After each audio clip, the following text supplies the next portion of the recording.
we please ask everybody that is participating remotely to please remain muted until time to speak? Thank you. Okay, Trina, sir, do you have any board comment? Not at this time, thank you. Okay, item number 4, approval of the agenda. Madam President, I'm sorry, did we do public comment? No, is there any public comment?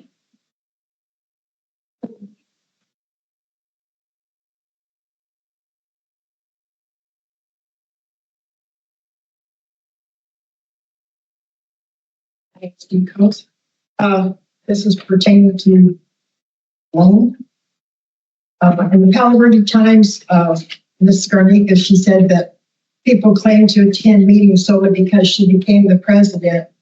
That's very self-flattering, but we as a concerned community member, we began coming to the meetings in December of 24 when we were notified that the hospital was in financial difficulty. But last year, we've been trying to work with you to find ways to help bring it back up to financial health. You assert that the town residents boast about having funds, but refuse to help you because of you. That's not why. It's not you. None of this is personal. None of this is personal. It's political. Every bit of this is political. You chose to take the job. You're not doing the job properly, evidently, because you got the hospital into such a turmoil financially that you're having to borrow another $4 million to try and pull us out. You keep borrowing, but you're not paying any loans back. You haven't paid any loans since 2023, but yet you keep borrowing. You're spinning a wheel that is just like in a squirrel cage. You're going nowhere. And I think it's time that if you care so much for our hospital and our community, and you want to bring our community together, that you and Trina resign. When you resigned, Dr. Brooks said he would resign, and Sandy Hudson said she would resign. And you're talking about, it's the farmers, PBID, Metropolitan Water, CIF, and CEF withholding funds. Had you even approached them about getting funds? I don't believe so. They shouldn't come to you. You're the one wanting the funds. You should be asking them and having your financials in order where you can print out something to show them, yes, you deserve to get this money. And you question why one board member wasn't recalled. Well, Sandy wasn't recalled because her and Dr. Brooks said when you guys resigned, they would resign with you and wait for a new board to be placed. And then you also questioned the fact that one of the board members couldn't come because of her charges. Well, I was at the meeting that night that all that took place, I among others. And if Miss Sarton had called me the C word like she did Miss Hudson, I probably would have went after her also. And I think you would too, Miss Garnica. I can't think of a woman that would stand there and allow another person to call them the C word. That's worse than being called a bitch. That is worse. But yeah, you guys didn't bother to put that it was instigated by Miss Sarton. We heard it. All I've got to say is, please resign, protect our hospital, protect our Any more public comment?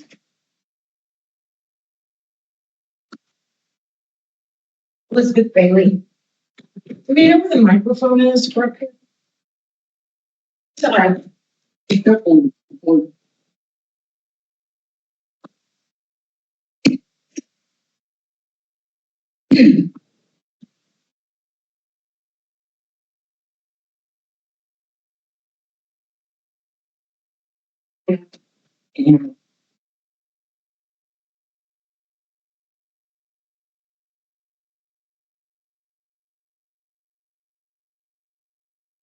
Elizabeth Bailey. It's okay, we don't need her to step down. The recall one. We're almost there.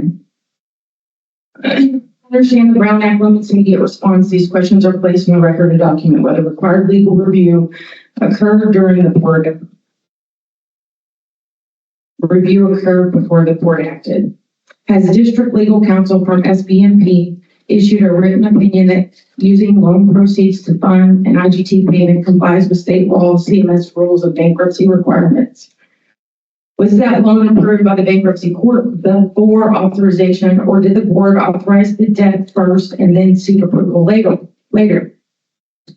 If court approval did not exist at the time of the vote, does the board acknowledge that incurring new debt without court approval violates Chapter 9 authority limits? Did SBMP analyze whether this structure constitutes circular recycled funding, whether borrowed funds are routed through the IGT to trigger matching with federal dollars? Is the board aware that CMS has rejected IGTs funded through loans or other non-public, non-appropriated sources? What public revenue source other than borrowed money was identified to support the IGT contribution? Did council analyze whether repayment of this loan depends on IGT reimbursement itself, creating a closed loop financing structure? Was any written disclosure made to the public that the IGT depended on unapproved debt at the time of the authorization? Can the board identify a single CMS approval where an IGT funded by recently incurred debt was upheld as compliant? If SBEMP has not completed this analysis in writing, why did the board proceed before confirming legality? These questions go to legality, not policy. I request that written legal opinion, CMS guidance, and bankruptcy approvals be produced for the record. Thank you. Any more public comment?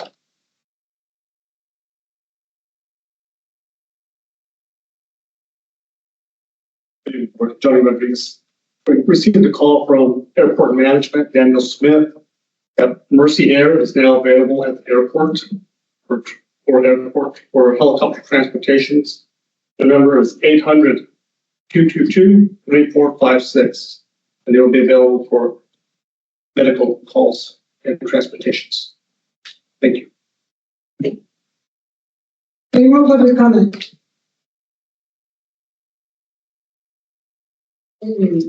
So, I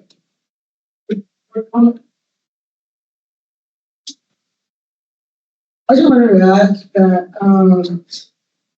when I became a board president, we were rating this fiscal financial disabilities. It was under the last board president that we were rating in this because she's the one that actually hired me. So because it was already that situation. So next item of the agenda.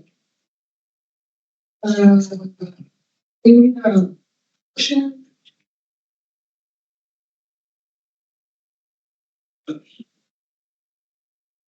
I have a second? I'll second. I'll second. Okay, call for the question. Director Sardi, Aye. Director Brooks, Director Hudson is absent. President Garnica, Aye. Item number 5. An update on operation and finances of the district. So I will read. Good evening, everyone. I want to begin our meeting by sharing an important and very encouraging update. The district has secured a $4 million working capital loan that will provide for participation in California's Medi-Cal intergovernmental transfer program and supports other operating costs of the district. We have already made the required payment, and pending final state confirmation, we expect to receive approximately $9.9 million within the next 60 days. This funding alone positions us to keep Palo Verde Hospital open and operating with a balanced budget through the end of the fiscal year, which is June 30th, 2026. This progress is in part due to strong advocacy and collaboration across all levels of government and our community. It also reflects the hard work, expertise, and guidance of our financial consultant and legal team who have led us to this outcome. We are grateful for the support and the mindful that there is still work ahead. But tonight, we can say there is a clear, realistic path forward for the Palo Verde Hospital. As I said before, don't count us out. Thank you. Let's proceed with the agenda. Are there any questions from the board regarding Dr. Brooks? The Sergeant, do you have any comment regarding the statement? My only comment was from a public comment that was absolutely false.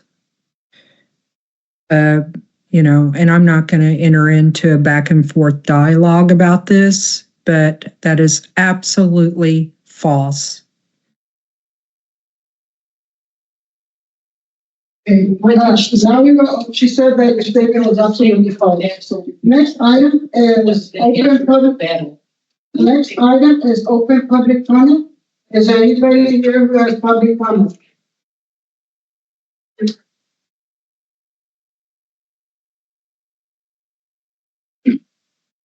My name is Kath Melber.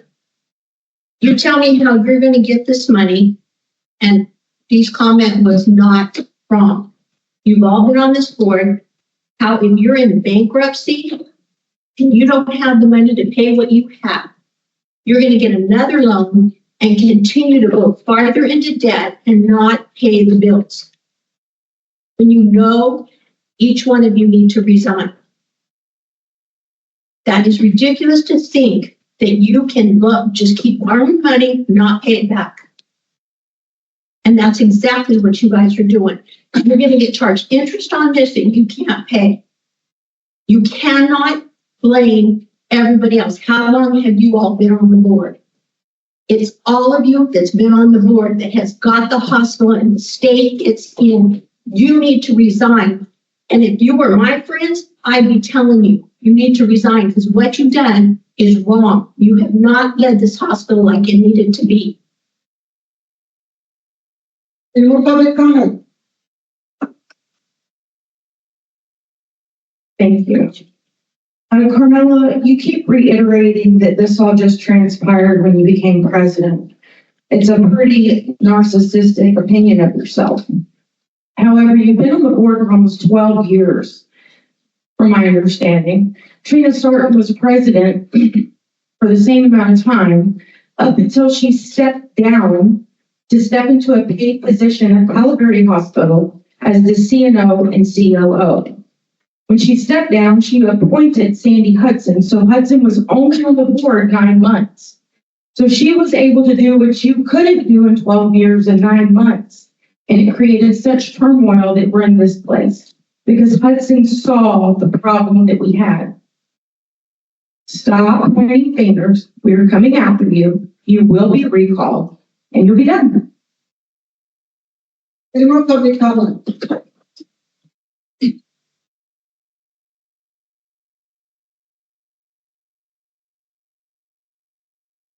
Sylvia, practitioner. I want you all to stop your actions.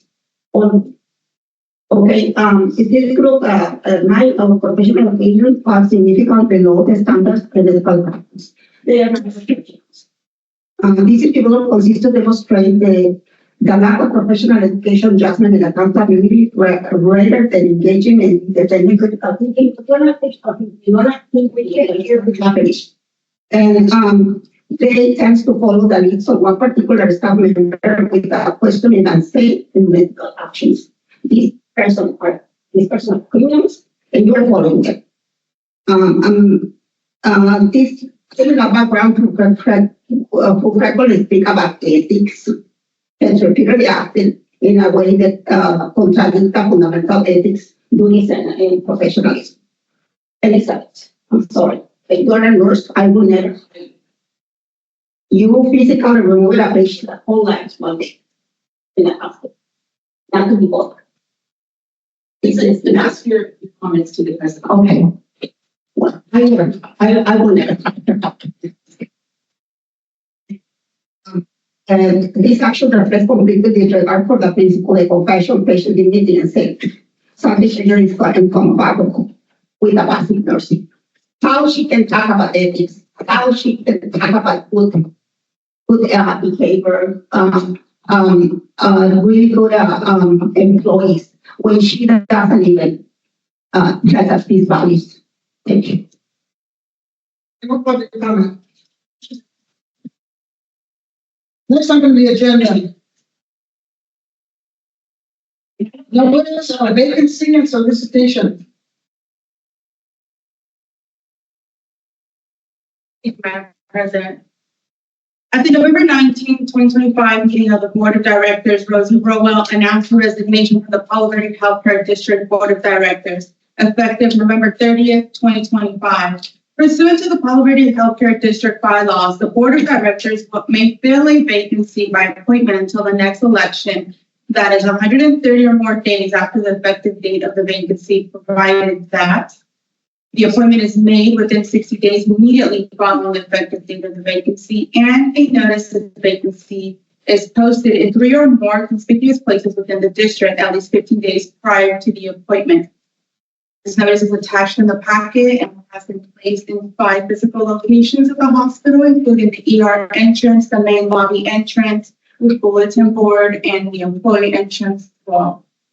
In lieu of making an appointment, the remaining members of the board may, within 60 days of the vacancy, call an election to fill the vacancy. If the vacancy is not filled by appointment, or if any election is not called within the required time frame, the Riverside County Board of Supervisors may fill the vacancy within 90 days of the vacancy and may order an election to fill the vacancy.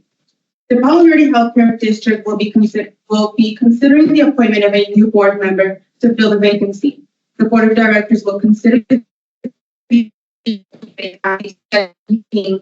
of January 14, 2026 at 6 p.m.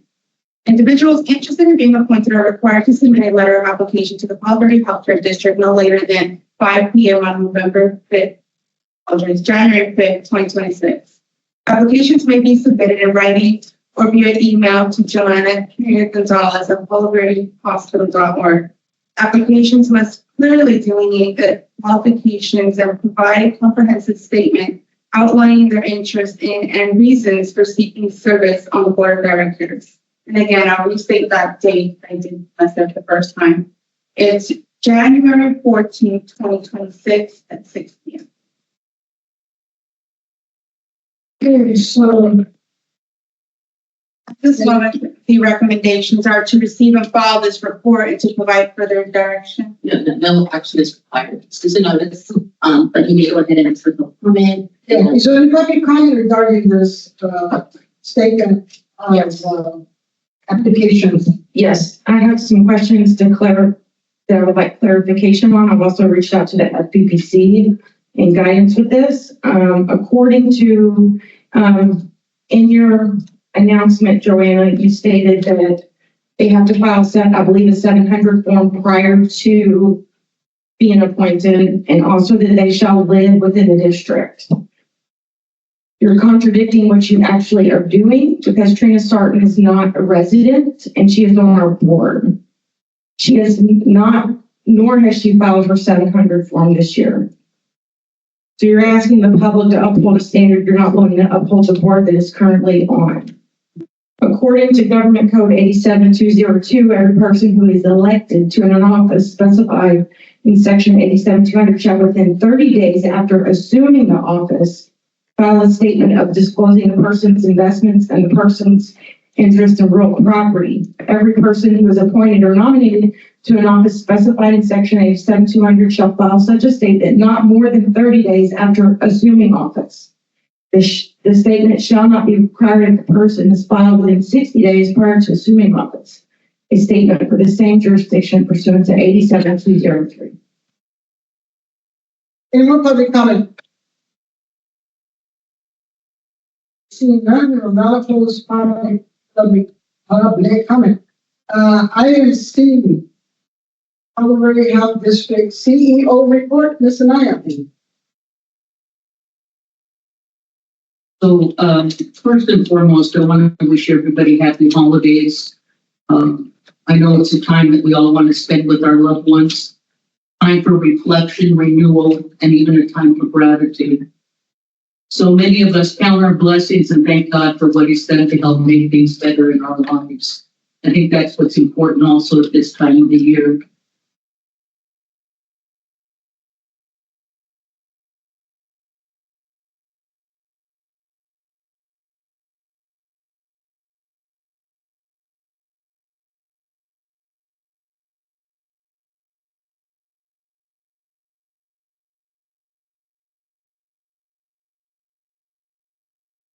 Implementation in Solaris, IHP and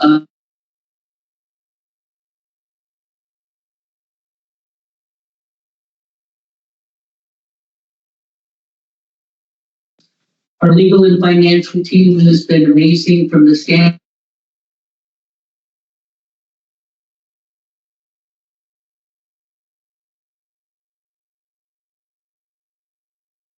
Support we have experienced because of our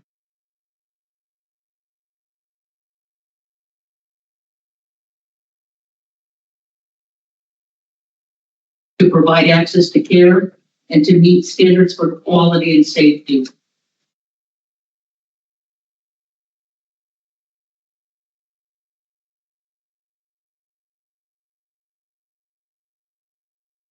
Programs, we continue to look at the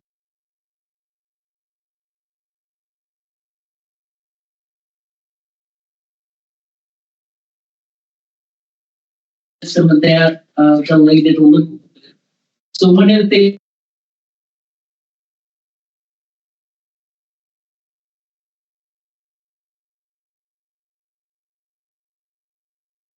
things to uninsured and low income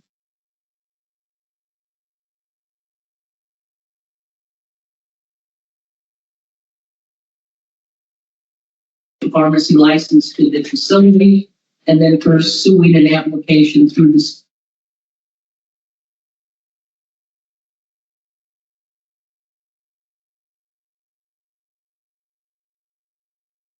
just in the clinic where we can refer patients to the cardiologist that will be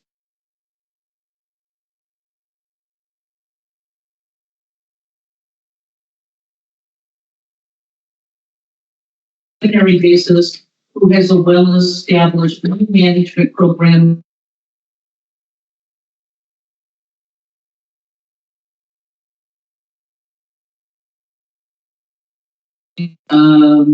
Podiatric surgery when we resume that.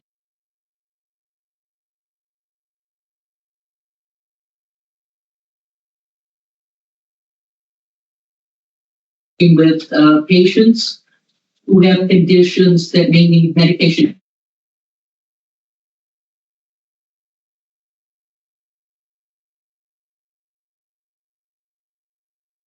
Will depend on the actions initiated by Congress. If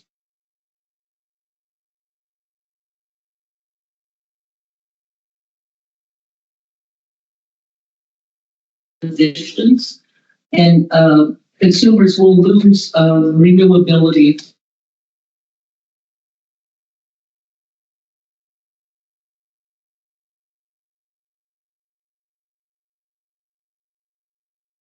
Please check.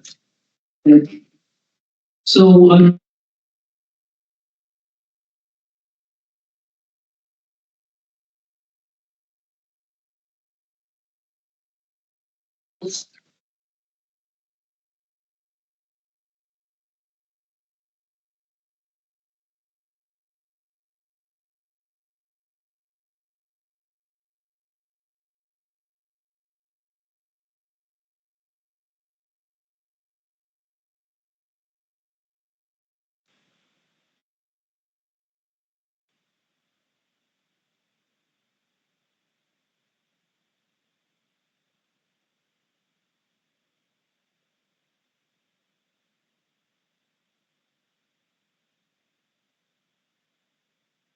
Questions from Mr. Knight regarding her report?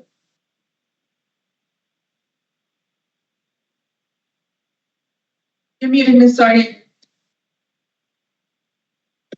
I'm sorry, it's breaking The up. question was, do Do you have any questions for Ms. Anaya regarding her report?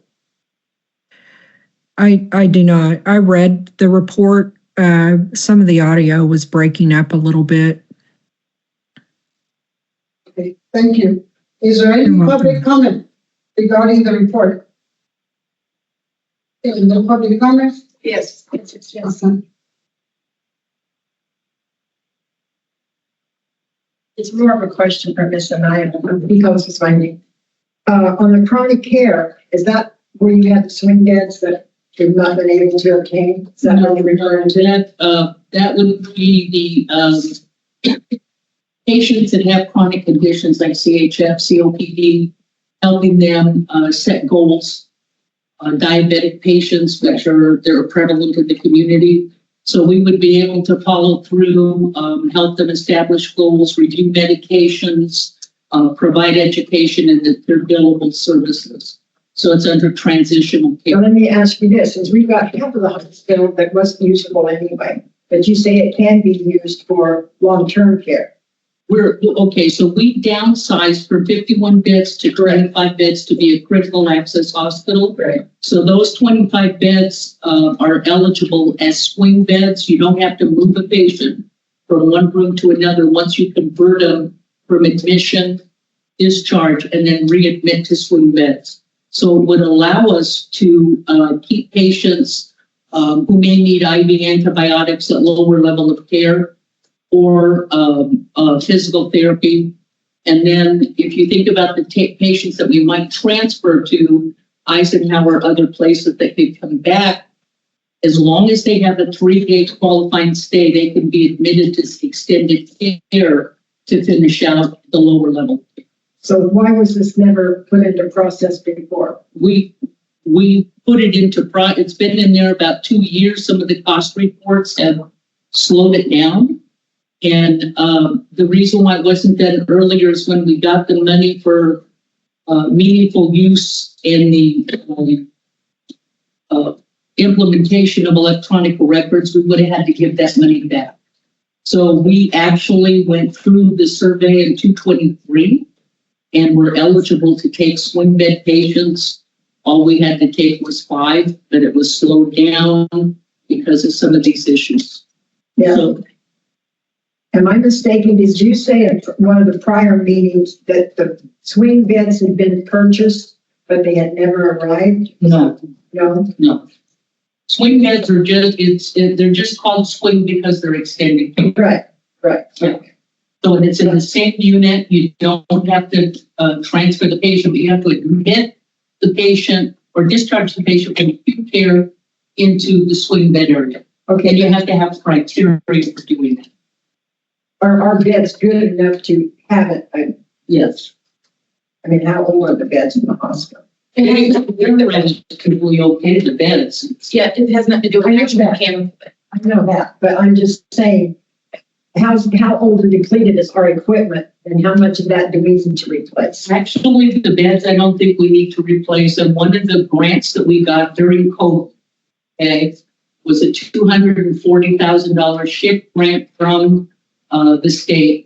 We upgraded defibrillators, we upgraded IV controllers, we upgraded ventilators, and replaced cabinetry that was chipped.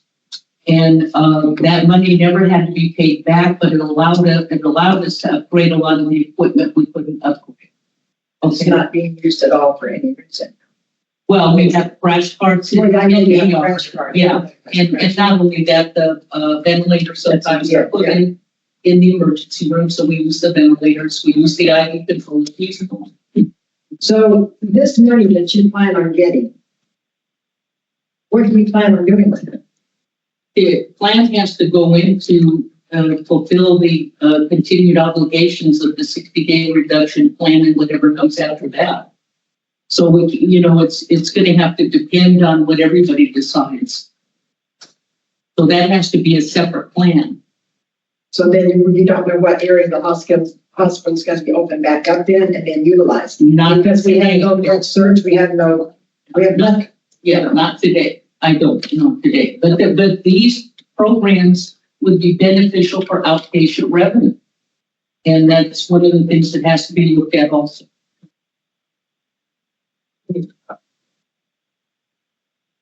Public comment. Yes, it's a good place to ask you. Sandy, several community members have reached out to me over the past couple of months. This is not my area of expertise. That they have gone to the hospital as a patient, been treated. They get a bill from their, or a statement from their insurance saying that the hospital had, or they had covered the expenses of their bill and that they don't owe anything. And then later on, they receive several $1,000 bill from Palo Verde Hospital. So I don't know how to explain that. I don't know if it's because they're out of network, but I think that we should be looking into that. It's not one person, Just have a moment and talk to us. Have them bring it, come in and talk to us, and we can put them in touch with Claudia, who can go over things with them. or maybe you can assign somebody to review those cases because it's many members of the community.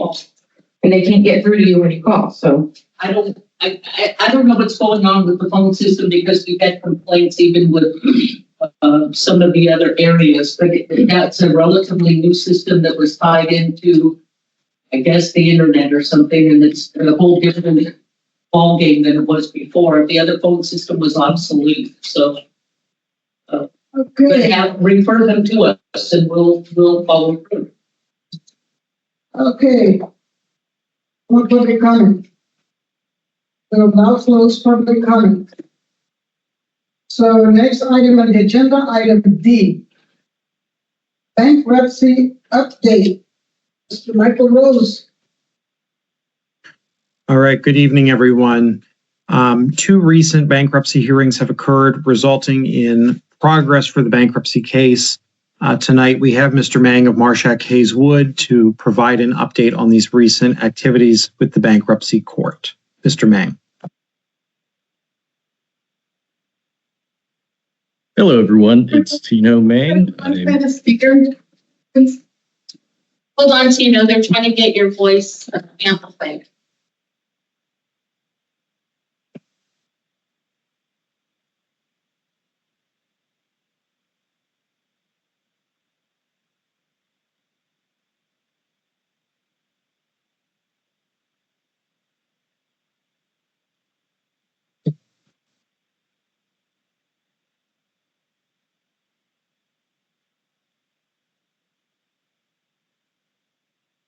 Wait, please try now. Can you guys hear me? Is this okay? Testing, testing. Do it again, please. 1, 2, 3. Is it okay? Can you guys hear me? Yeah, that's pretty good. Sounds pretty good. I'll try to talk louder. Okay. All right. So this is Tino Mang. We're bankruptcy counsel for the hospital. As Michael mentioned, there was a hearing on December 10, and that hearing was on the approval of the loan that's been discussed earlier in this meeting. There was some concern I heard from public comment about that loan not having been previously approved by the bankruptcy court. That's the typical process for a loan in bankruptcy. The bankruptcy court will be the last step of approval for the loan, but before the bankruptcy court can even consider the loan, the parties have to enter into those operative agreements, the loan documents, so the bankruptcy court can review all of those documents, review all of that information, and then make a decision with all of the information before the court. The court cannot pre-approve the terms of a loan that's to be entered into later. That's simply just not how it works. So on December 10, our firm prosecuted a motion to approve post-petition financing under 11 U.S.C. Section 364, and that's a section typically used by bankrupt debtors to obtain post-petition financing on terms that are admittedly more favorable to the lenders, but that's because the entity is in bankruptcy. The entity has no other way of obtaining credit. And after discussion with the court on the record and with opposition from an interested party and a creditor who appeared at the hearing, the court approved the hospital's motion and approved the loan.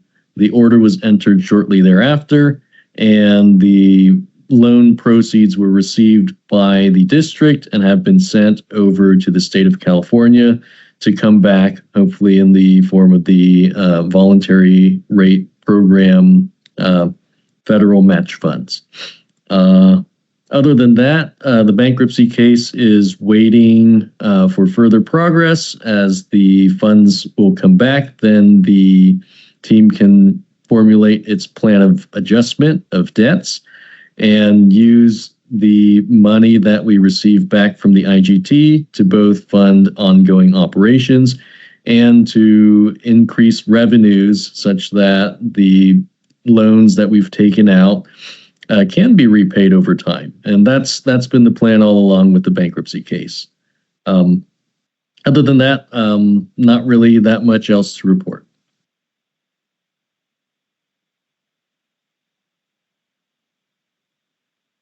So, Michael, is that it? Is that your report? Yes. Do you have anybody else? Yeah, Ms. Garnica, so that is the conclusion of the bankruptcy report. There will be more items to discuss in the action items section of the meeting. Okay. Okay, so the next, is there any board comment? Do you have any board comment? Ms. Sargent, do you have any board comment? No, other than what Miss Bailey said, public statement is not true. That's all I have to say. I'm not going to go back and forth with all this nonsense. Thank you. And thank you for explaining, Mr. Ming, in hopes that it could be understood. I think you made it very clear. Thank you. Is there any public comment on the report that Mr. Tino said?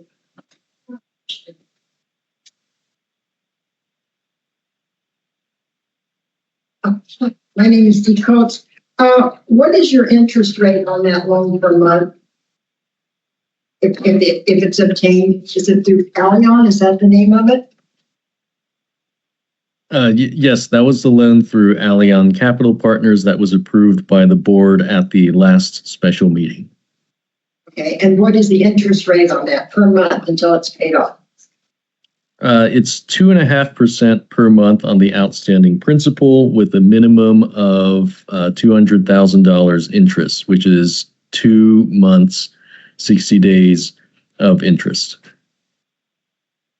And my other question would be, you have a year to pay that off is all we have?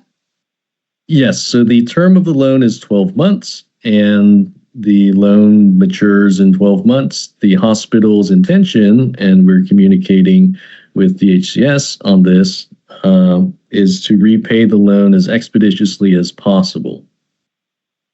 And if they fail to pay it expeditiously, what is the penalty? Regular contractual penalties, I suppose. There's not additional contractual penalties for a default. They won't foreclose on the hospital or anything? No, they will not foreclose on the hospital because the hospital is not the collateral of Allion. It is only going to be able to collect against personal property. And the hospital is not personal property. Personal property is just not land and buildings and stuff attached to those buildings. So what personal property does the hospital have? They have no finances. That's why it was such a great loan.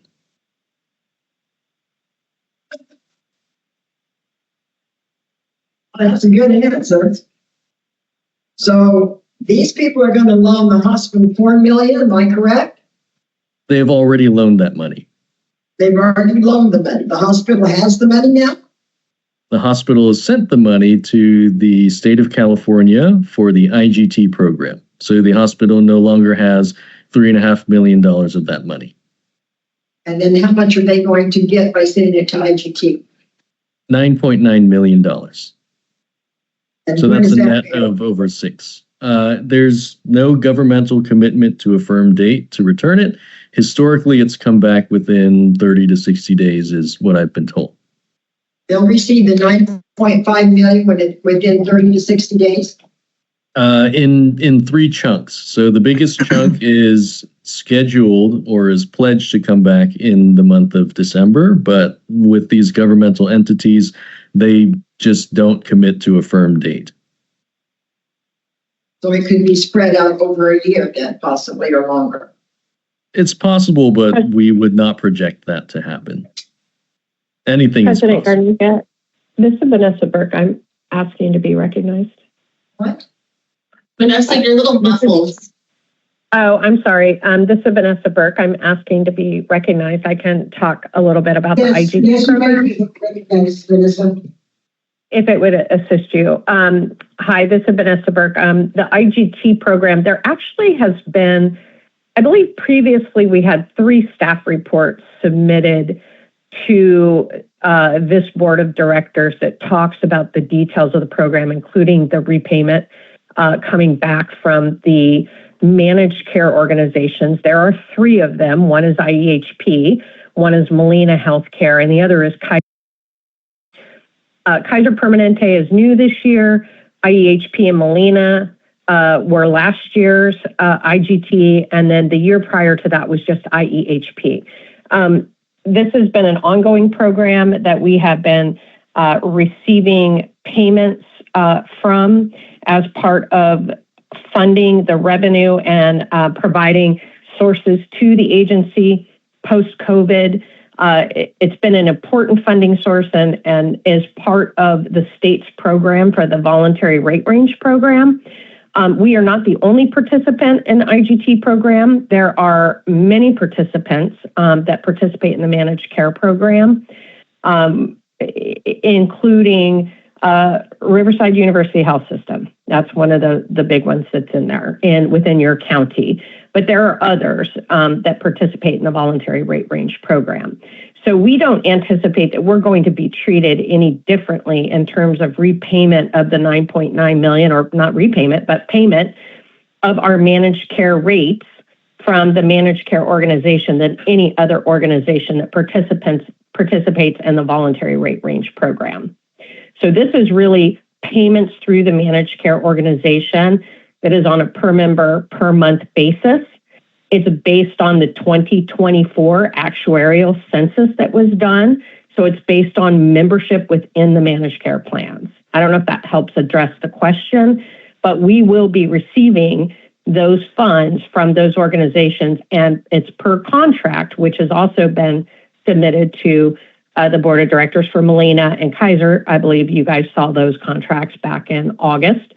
And those contracts outline the terms of the repayment or the payment of those managed care supplemental payments. Is there a stipulation on where the funds can be spent? No, there is not. So that you couldn't use the funds to pay back any loans then? Or you could? You could. It's when you look at the contract, it's deemed to be net patient revenue. For patient Supplemental revenue? patient services revenue, yeah. So then how is this going to help us pay back any of our loans? That's where I'm losing it. Because that's general fund money. That's general fund money, ma'am. This is not going in general fund, it's going to a special fund? It doesn't have to go into a special fund. So then that means Only if you take- have. Yep. Okay. Only if It you're is not a not restricted. It is not a restricted source of funding. The restricted. federal portion, the federal portion cannot be used to repay the loan. The local portion can be, and any other local source of revenue that the organization has. Thank you. Vanessa, you may want to talk about how the budget that is ultimately passed by the board will control how the funds are used. I can do that when we get to continuing resolution. Okay, thank you. Okay. Any more public comment? Yeah. A community member is asking if it's circular recycled blending and if it is fully legal, and can you guys provide a memo on its legality on the funding? And then this may or may not have been answered by either the bankruptcy attorney or Vanessa, but since you cannot collect collateral for default, what are the consequences for default of the loan? How are you guaranteed your funds?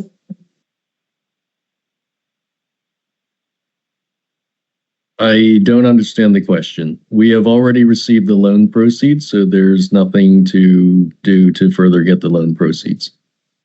No, the fees that we have to pay for the loan, the almost $500,000 in fees for the loan. Then start payment February 11th, according to the last meeting. PBH has to pay $100,000 a month. What happens when that defaults? I can answer that. You're assuming that there's a default provision. There's capitalized interest. I'm asking what are the consequences for defaulting on that payment? And how is it Allianz? How are they guaranteed their funds? They have a security interest in the accounts receivable. In the account of the organization include. The way that I would respond to this is it's not a good idea for the hospital to answer these questions as phrased, because you don't want anything that we say about this to be used by the lender in any future proceedings. So while we have reviewed the loan documents and we have an idea of what might happen if there is a default, and we are not planning on having a default, the answers to those questions are more for the benefit of the lender. And if I provide my thoughts on what the answers to those questions are, that does not benefit the hospital in any way. So if you want, I encourage you to review the loan documents on the provisions for a default for your familiarity with that. But I cannot provide, and I don't think it's a good idea to provide any substantive answer to that. Also, they may want to refer to the motion for the analysis with respect to the permissibility of the fund. Okay, because when we defaulted on the $8.5 million, they put a hold on our Medicare and Medi-Cal funds, which has helped land us in the position we currently are in. The community needs to be aware what happens when they default on the loan. The distressed Vanessa, hospital loan program. It's okay. Yeah. Vanessa, it's okay. Okay. Okay, any more public comment? Okay, seeing none, next item on the agenda is item E, Medical Executive Committee Report. Madam President, announcement. Dr. Slowman was not able to make it here in person. May I request a 5-minute break so I can call him and he can present his report with your phone. Okay, thank you. Okay, 5-minute break.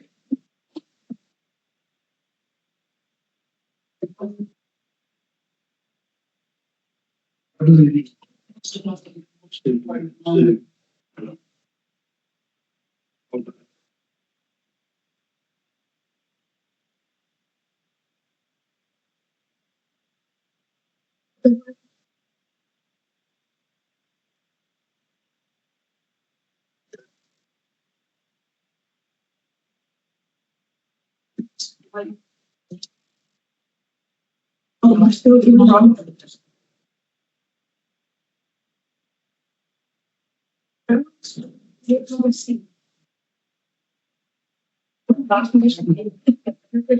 I'll call you in 4 minutes.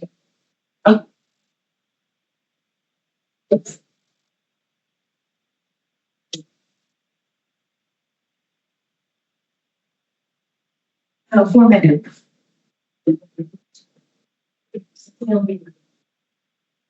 Okay.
It's a Louis Vuitton.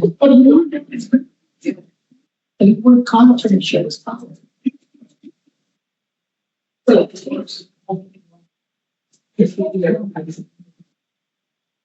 way it's sleeping to the body because that's what they do.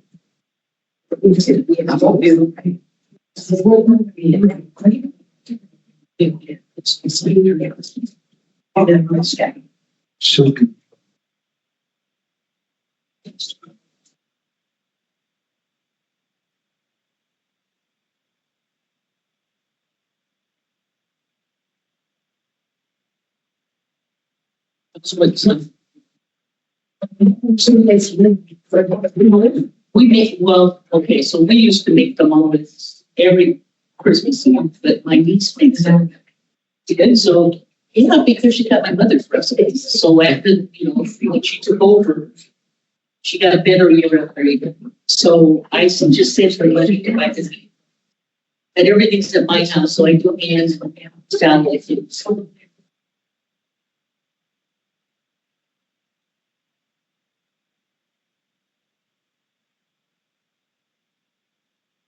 it's like I was telling. Oh, I know, they're more of them. Are they? I was telling somebody the other day, they're selling for $1. I said, I wouldn't make them for that much.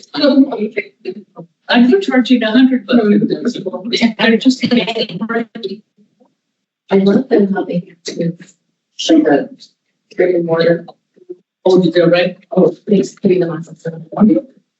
We used to make them.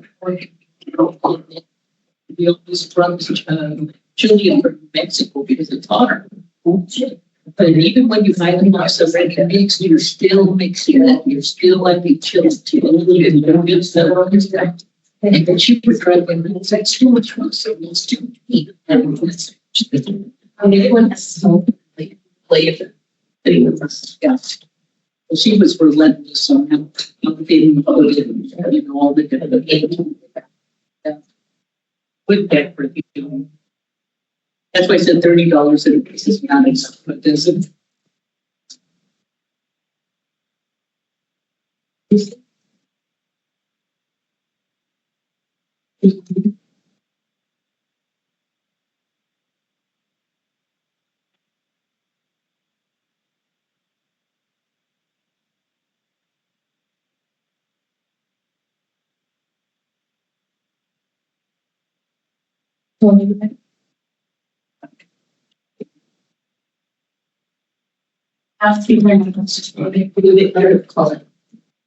Okay, we'll now call back into session.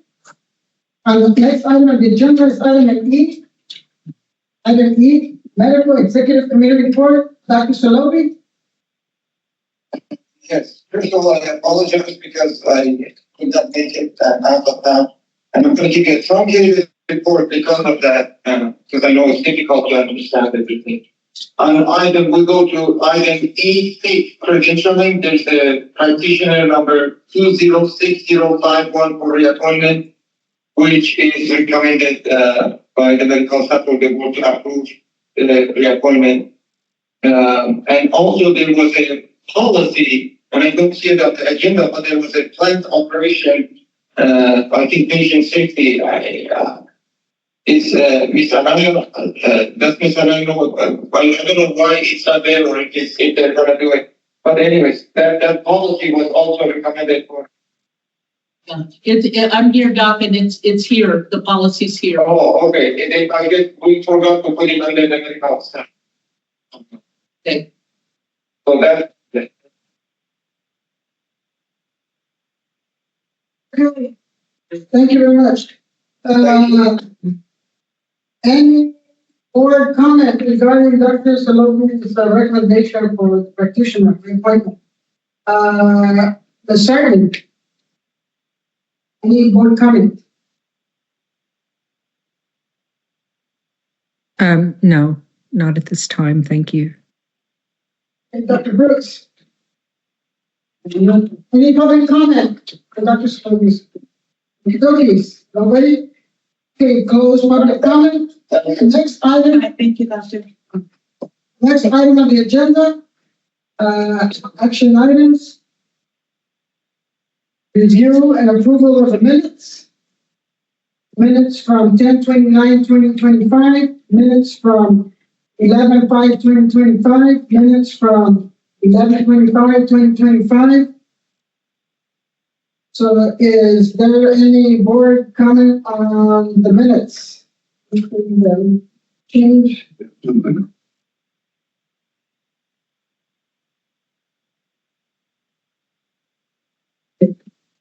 Is there any board comment on the minutes? You can. No, thank you. Any public comment on the minutes? Okay, seeing none. Can I have a motion to approve the minutes? Okay, can I have a second? I'll second. On the question? Director Sarden, Aye. Director Brooks, Aye. Director Hudson is absent. President Garnica, Aye. may I make a, say Yes. So we are, the only outstanding minutes that we have are the minutes for the meeting of November 19th, 2025, and those will be presented at the next meeting. Thank you. Thank you. Okay, next item on the agenda is the continuing resolution of the fiscal year 25-26 budget. All right. Second? No, hold on. Michael needs to give his presentation. Oh, okay. So the district has passed continuing resolutions for fiscal year 2025-2026 to allow the district to operations to continue while working on the voluntary rate range program IGT, which has been a significant part of the discussions tonight. As this program provides the much needed funds to balance the budget through the remainder of the fiscal year ending June 30th, 2026. Significant progress has been made on the VRRP IGT, and discussions continue with the Department of Healthcare Services regarding the program.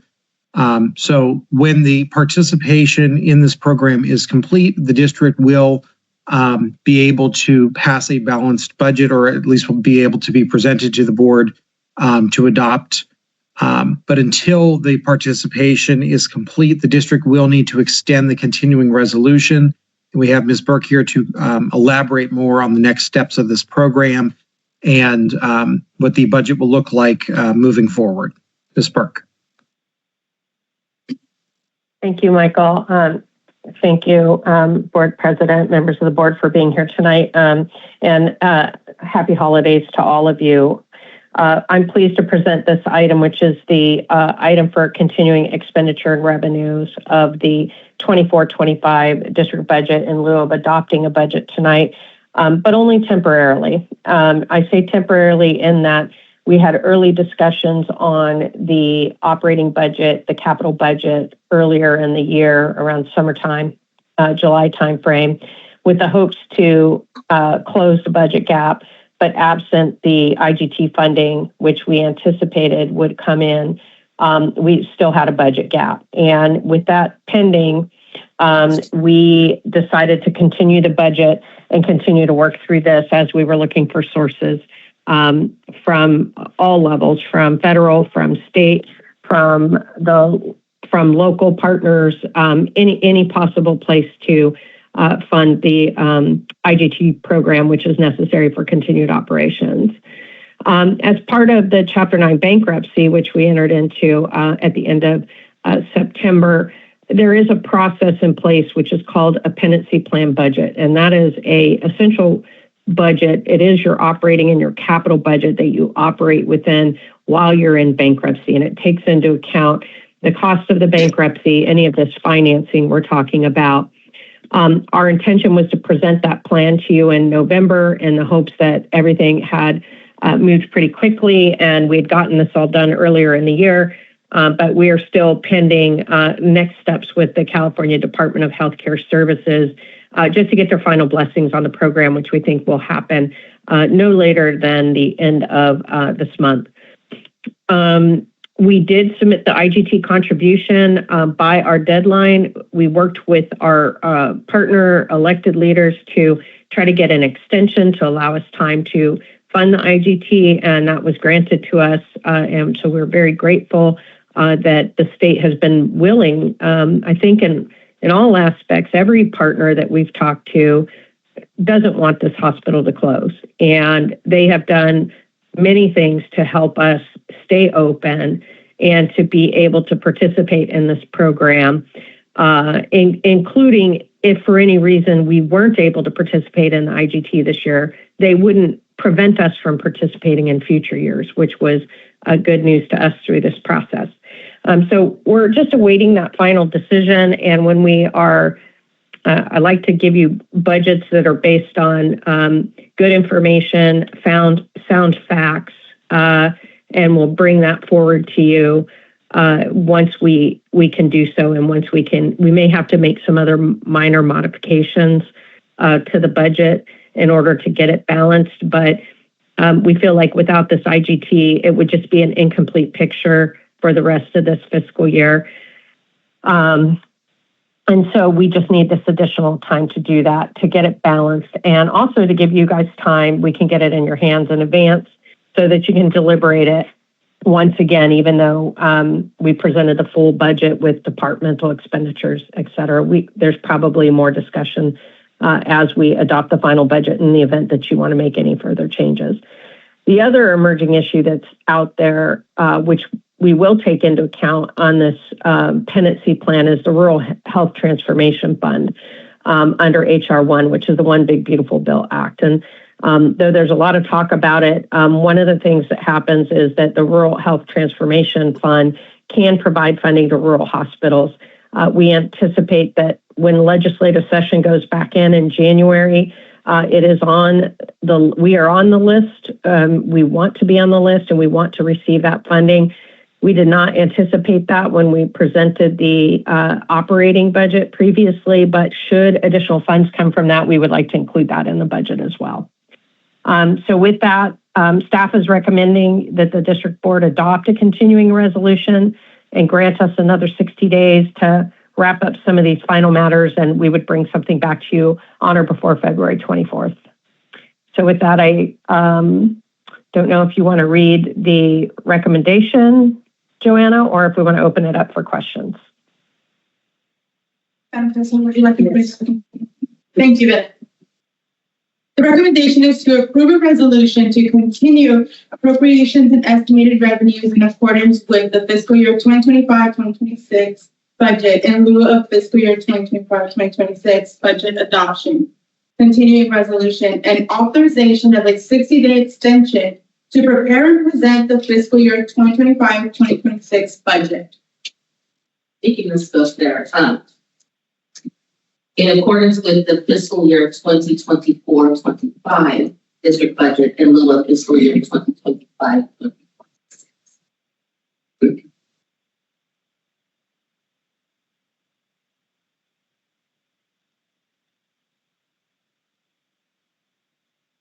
Okay, so is there a motion? A second. Oh, okay, board comment, do you have any comment? Ms. do you have any board comment regarding this resolution? No, I don't. Thank you. Is there any public comment regarding this resolution?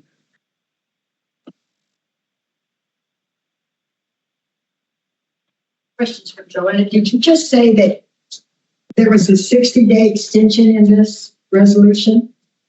I thought you already had your 60-day extension. To prepare and present a budget. You didn't already vote on that before? This is the second one. The second, right, because we're waiting for the agency in order to balance the budget. So this is a continuing resolution for additional 60 days, and the date is February 24th to adopt it. The new budget for 25-26 with IGT money. Anyone want to comment? Okay, seeing none, there was a motion. Do I have a second? I'll second. Okay, call for the question. Director Starting? Muted, Director Starting. Aye. Thank you. Director Brooks? Director Hudson is absent. President Garnica? Aye. Okay, next item on the agenda is item C, patient safety plan. Ms. Anaya? That's the one that Dr. Sullivan talked about, so the staff report on here, it's a requirement from the Department of Health. We have to send a copy of the plan to when we renew our license now. And the thing that's been incorporated is ethnic and diverse monitoring of patient safety events to see if there's any trends. So it'll go to the Department of Health probably January. Our license is being renewed. Hey, is there any board comment regarding Ms. Anaya's safety plan? Ms. Sargent? No, I read it. Thank you very much, Sandy, for preparing that to present to the board. They're sending out all facility letters on it now, Trina, which makes it nice for us to know what's happening. Right. Thank you, Sandy. Dr. Brooks, any comment? Any public comment regarding this safety plan? Okay, public comment closed. Is there a motion to adopt the safety plan, patient safety plan? A second? I'll second. Okay, call for the question. Director Starting? Aye. Director Brooks? Director Hudson is absent. President Garnica? Aye. Okay, going into closed session, item 7. Is there any public comment regarding closed session? No? Okay, public comment is closed for closed session agenda items. We will go to closed session, medical staff credentialing, peer review pursuant to Health and Safety Code, section 32-155, and Government Code, section 54-957. Practitioner number 206051, reappointment. Item 2, hospital quality assurance report pursuant to Health and Safety Code, section 32-155. Item 3, conference with legal counsel regarding existing litigation pursuant to Government Code, section 5495, 6.9D1, Palo Verde Healthcare District, Chapter 9 bankruptcy, U.S. Bankruptcy Court for the Central District of California, Riverside Division, case number 625-17. What's the closed session?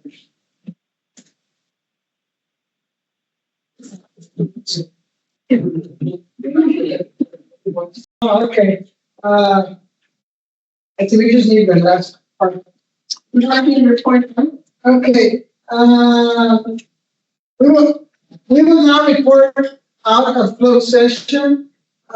General Counsel, we can report. My pleasure. With respect to item 1, medical staff credentialing and peer review, practitioner 206051 reappointment, that was unanimously approved by the board members in attendance. That is Director Sarton, Director Dr. David Brooks, and President Garnica. With respect to item 2, hospital quality assurance report, no reportable action.